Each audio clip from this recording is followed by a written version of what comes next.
This is how to run a credit card sale with 360 payments in the Remedly software.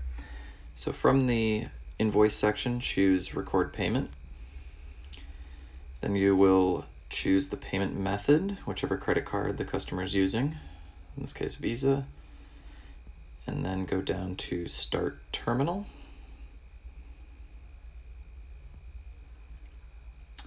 This will then light up the credit card terminal for the customer to enter their card.